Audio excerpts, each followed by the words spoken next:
Žiūrėk, štai va Donata daro kiniškas aguonų sėklas, paišo su šakelėm. Ką tu? Nieko, tu. Nieko. Ką čia darai? Senelė, kalėdų. Ar tau patinka ši akcija? Nu. Kristina, kaip tau sekės kalbinti atlikti šią akciją? Iš tikrųjų viskas buvo labai puiku ir labai lengva, nes jos yra tokios labai greit prikalbinamos ir tik pasakau pateikti. Atėjo iš karto.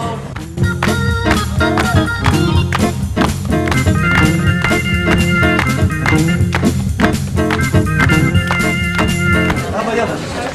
Labas. Kaip jums ši akcija? Labai puikiai, man labai patinka ta akcija. Iš kur sužinojote apie šią akciją? Sužinojau, karpiau lakstinukus tokius iš lapo. Ir perskaičiau. O ką jūs čia darote? Mes darom angelą. Ir kaip sekasi? Gerai. Čia galima. Pritraukiu paratą.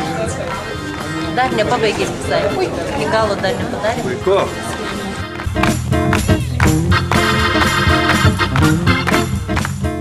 Ko tu lauki kalėdom? Dovanų? Kokių dovanų? Tokių netikėtų, kurių nesitikė gauti ir nori gauti, bet nesitikė gauti, nes jis turi būti netikėtas, nes per kalėdas tai turėtų būti, kad tu gautum dovanas, nesitikėtum ir galėtum aplankyti toks didelis džiaugsmas ir tai aplankytų kalėdų dvasia, tai būtų visiškai netikėta. O ką tu sveikinsi su kalėdom? Draugus, šeimą, mamą, tėtį. O dovanos dovanas? Ne. Kodėl? Dovanosiu.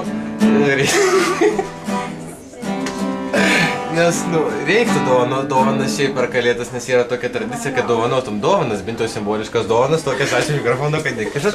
Ačiū, tai dovanas reikėtų dovanoti, pavyzdžiui, tokias bent jau lasdeles, ką nors kažką simboliško, kažką tai padaryti, kažką tai saldai. Padovanoti kažko tai reikėtų. Ar dar tiki kalėdų seneliu? Taip, jis yra.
Saulutė nusileido, mėnulis patekėjo, jauna graži mergelė pro langelį žiūrėjo. Susitiko Joną, sudaužė uzboną. Verkė, verkė mergužėlė, balta graži vėlijėlė, su lysniu uzboną.